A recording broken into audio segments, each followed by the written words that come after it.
she was born, she was never christened, never blessed. To say a ship was unsinkable was flying in the face of God. When she died, the world mourned her passing. You can imagine what it was with these women who knew then that their husbands had gone down the ship. She symbolized an era, and when she passed on, our world would never be the same. She was the Titanic.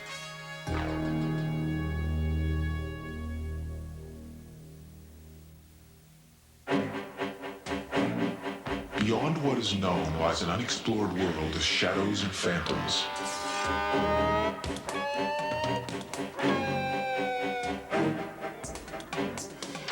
A land that knows no limits of time or space.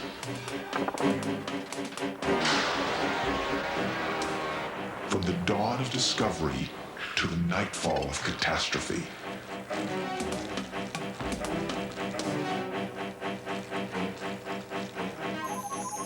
Journey to a universe of the unexplained, the unforeseen, the unbelievable.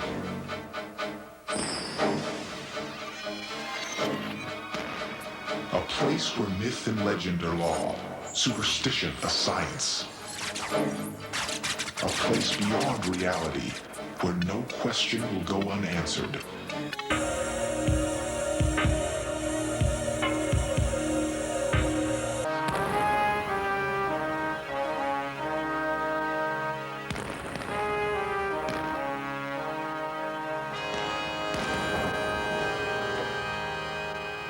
Time for our journey to begin.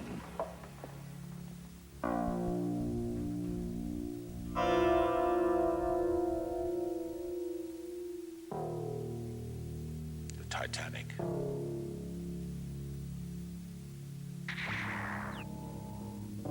We must find out what happened on that night so long ago.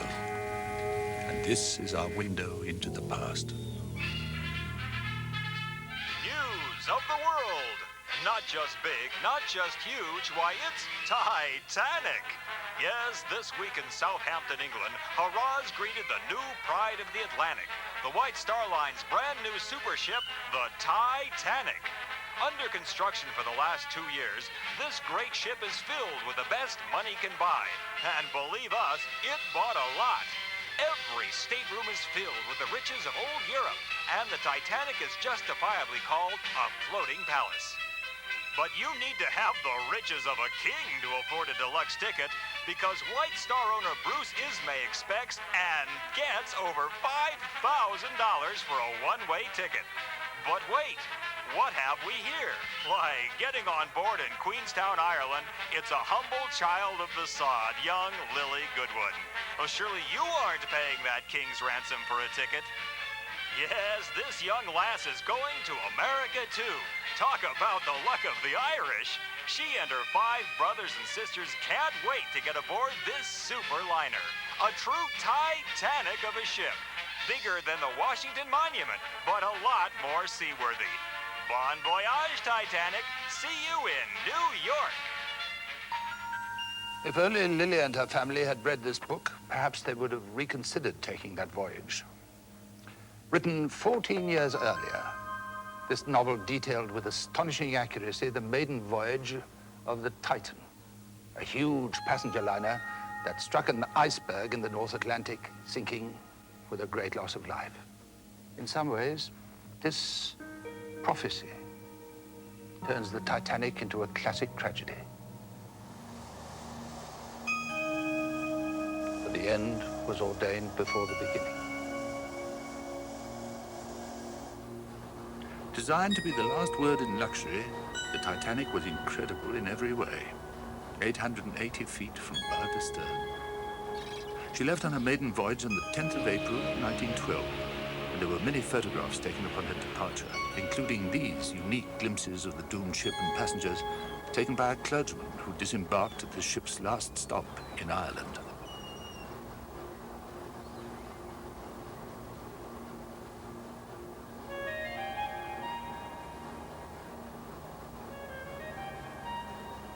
Her captain, E.J. Smith, was considered the finest in all the Atlantic, and this was to have been his last voyage before retirement after an unblemished career. After leaving Ireland, 4 days passed uneventfully. Passengers relaxed and explored the brand new ship. Sunday the 14th was a day of rest, and even Captain Smith took the day off, foregoing his usual inspection of the ship. We know that the Titanic was told of ice ahead, and her wireless room reverberated with incoming warnings. But she ignored those messages and sped toward the ice field at full speed.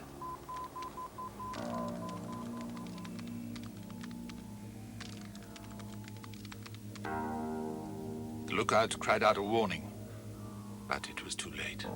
With a horrible grinding, the great ship struck the berg and immediately came to a silent stop. The Titanic had less than 2 hours to live.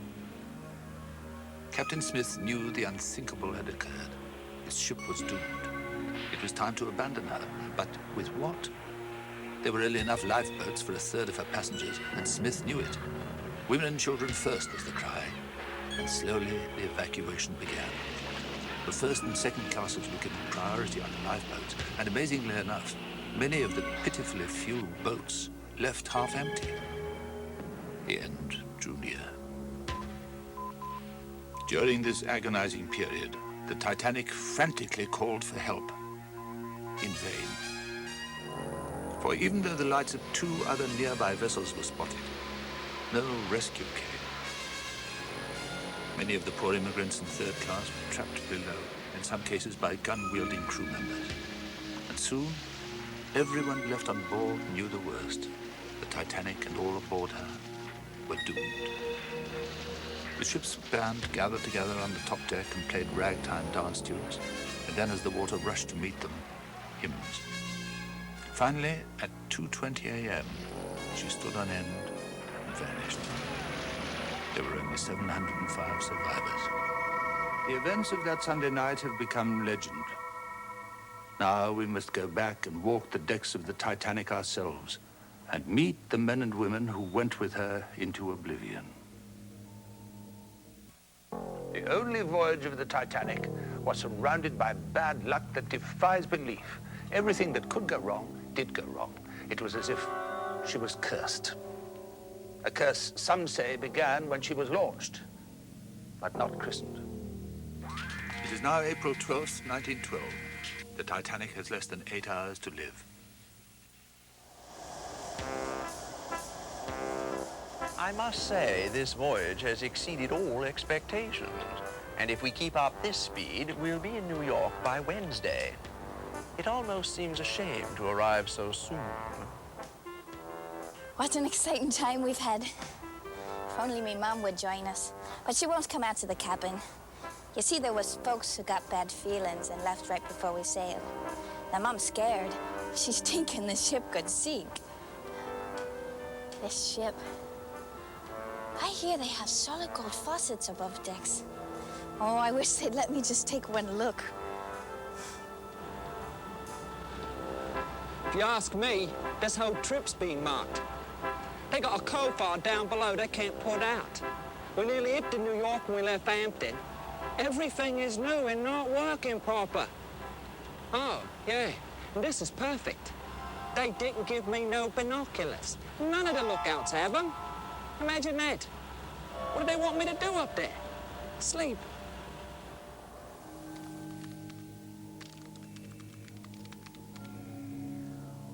The Titanic hit the iceberg at a speed in excess of 22 knots, and even the angle of collision was unlucky.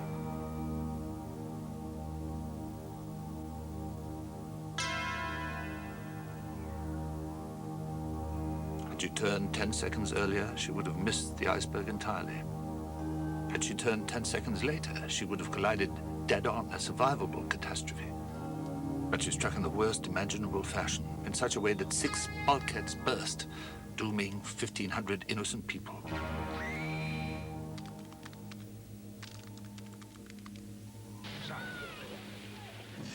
I warned them just as soon as I seen it. I swear I did.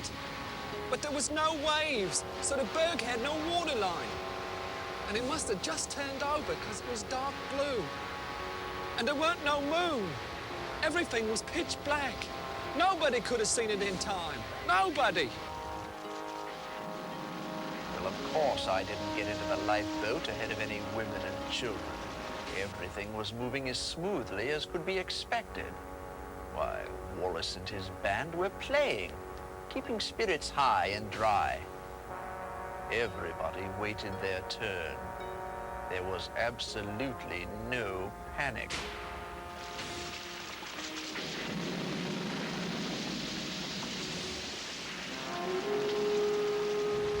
We saw the lifeboats going down into the water, and they won't tell us why. And they won't let us upstairs. Dad and Mikey went to go see what they could do, but they haven't come back yet. Should we keep waiting? We don't know what to do.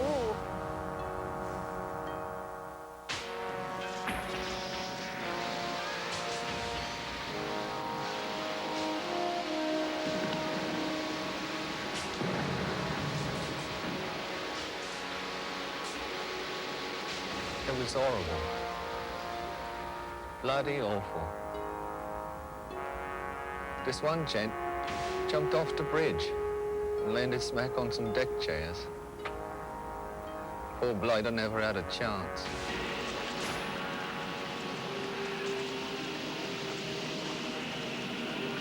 She was all lit up, and even though our boat had moved some distance away, she was magnificent.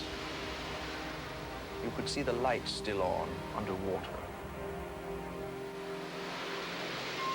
There was water. Freezing water up to our ankles. We tried to climb upstairs, but then the water came spilling down. It was coming at us from above and below. She pointed straight up in the air. The boilers came loose with a terrible roar. Me, I was in boat 6. And all around us in the water. I never heard such awful sounds. Screams, prayers, and choking. It took a long time for some of them to be still. I don't remember much else, really. It just got so cold. So cold.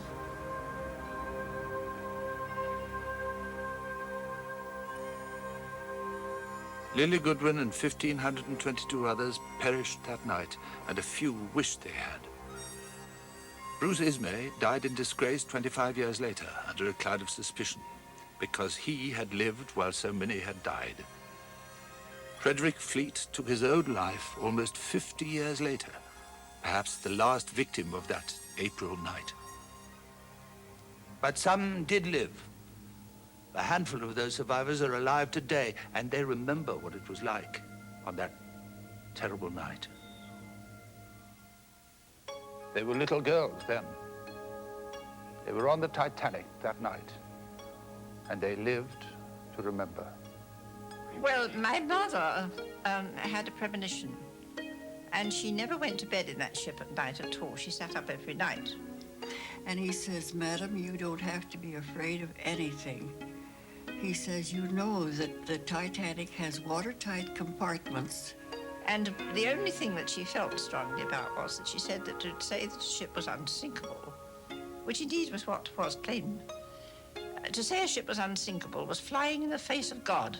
The Titanic was going very fast, and the vibration was terrible. What woke us up was the stopping of the ship. And my mother didn't say, well, I told you something was going to happen. She said nothing at all. She just stood there.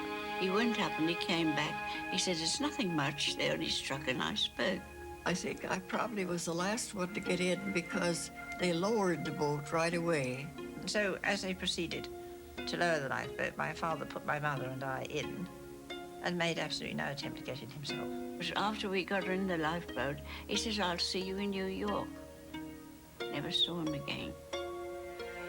He went down with the boat. I'll never forget the terrible noise that ship made when it was drawn down. Human beings screaming and the rush of water.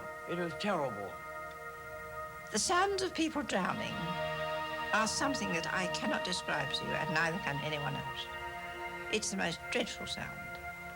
And there's a terrible silence that follows it. When the ship was no longer there, and the lights had all gone, and the dark night was round us, and all these dreadful noises had gone, I was only 7, but I remember thinking that everything in the world was standing still. The Titanic still exists. In some ways, her story has not yet ended. Let's journey to her final resting place, 12,000 feet below the North Atlantic. It is strangely peaceful where she lies. A rust-encrusted tomb that remained hidden until its discovery in the fall of 1985 in an expedition led by a scientist named Robert Ballard. All throughout the Titanic expedition, there were 2 individuals. There was the professional and there was the human. And in most cases, the professional was very busy and the human just had to sit and wait. But then there were moments, seeing it for the first time through the porthole of the submarine, or landing on the deck for the first time, or all the different firsts that happened.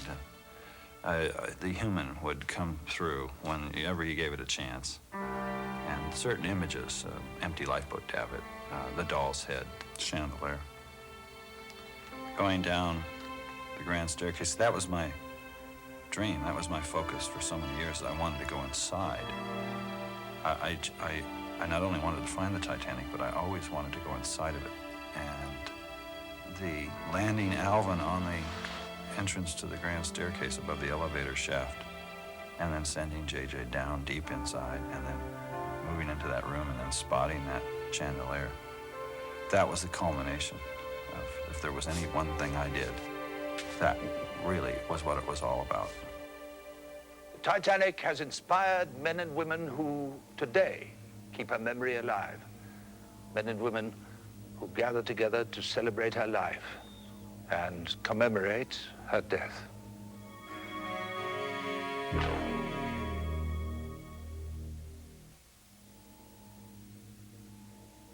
The Titanic has captured the imagination of the world.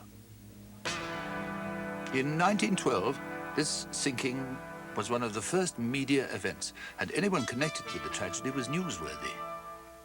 Today, little has changed, and Titanic survivors and people fascinated with the subject gather together at conventions like this. I think the basic story of the Titanic itself is inherently fascinating. It reads like a Greek drama. The Titanic's passengers are themselves a very interesting group of people. We have everything from 11 millionaires to the humblest immigrant. And within that range of people, you have very often someone that you particularly relate to, and you tend to see the disaster through these people's eyes. What is essentially going on here at our convention is a sharing of information. Titanic Society members, each of them do individual research, and both through the Society's journal and also through meetings such as this, they can share the results of their research with one another. Pieces of this great ship can be found inside maritime museums. Artifacts that remind us of what life was like on her one and only voyage. When the great ship went down, the North Atlantic was covered in debris, and some was picked up. Other, more personal items were taken from the ship by passengers who disembarked before she left Ireland, or taken from the White Star offices in London.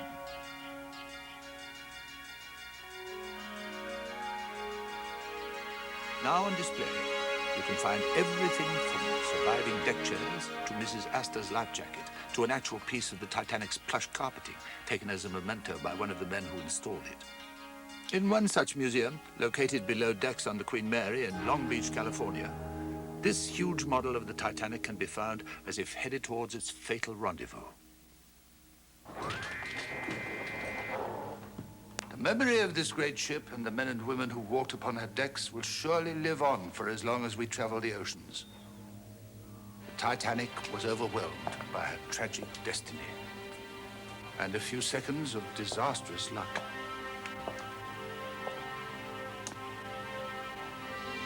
Titanic. May she rest in peace.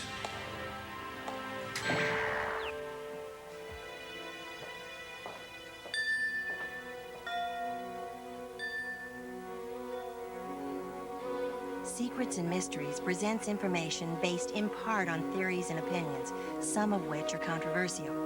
The producer's purpose is not to validate any side of an issue, but through the use of actualities and dramatic recreation, relate a possible answer, but not the only answer, to this material.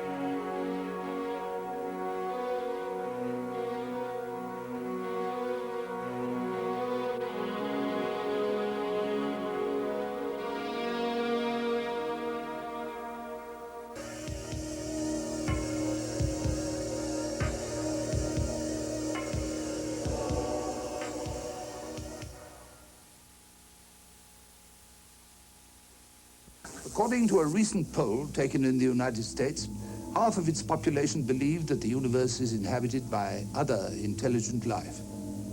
The rest of the world cannot be far behind. The 1950s witnessed a sharp increase in the number of sightings all around the world, and with it, more and more evidence that something unusual was happening in our skies. Even the United States government took notice, beginning an official Air Force investigation called Project Blue Book. Their files soon overflowed with more than 12,000 sightings.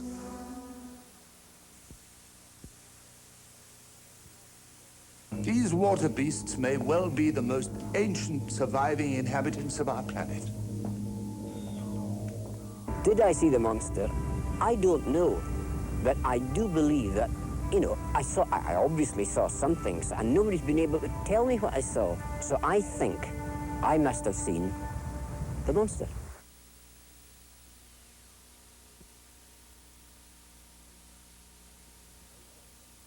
Stonehenge. That place has become a metaphor for the magnificent, the unfathomable, and the mysterious. I have the feeling that the people who built it had something very strongly in mind, maybe more than the astronomy and the worship. And I wish to goodness I knew what it was, and maybe I never will.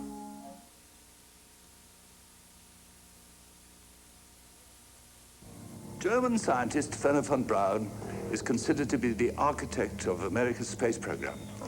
Von Braun and his team took the technology from the German V-2 rocket, which had been created for destruction, and applied it to the development of the chariots that would take man to new worlds. There's never been an astronaut who got on a spacecraft, whether it was Mercury, Apollo, or even shuttle, who didn't fully understand the risk involved and who wasn't willing to take them.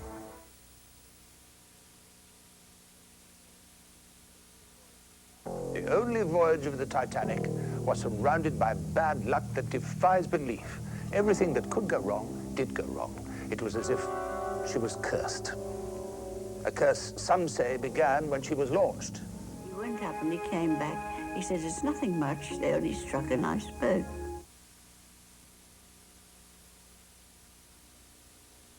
This magnificent object is a symbol of genius, of ambition, and of dedication, for it is believed to have taken 30 years to construct. And that construction is not the least of its miracles. It stands as, one of the most prominent monuments for its size and complexity, and also its lack of information about it.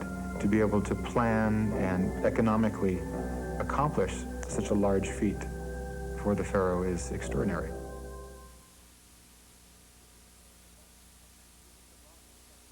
This is the mark of Sasquatch, taken from a set of tracks that covered a 5-mile stretch of dense forest. The depth of each print indicates that whatever made it weighed 800 pounds. 800 pounds. And there's other, more dramatic evidence. On a hot afternoon in October, Roger Patterson and a friend were riding through some woods in northern California. Suddenly their horses shied. They looked ahead and saw something squatting by the creek. As the creature ambled away, Patterson took this film that has been analyzed, debated, and contested ever since.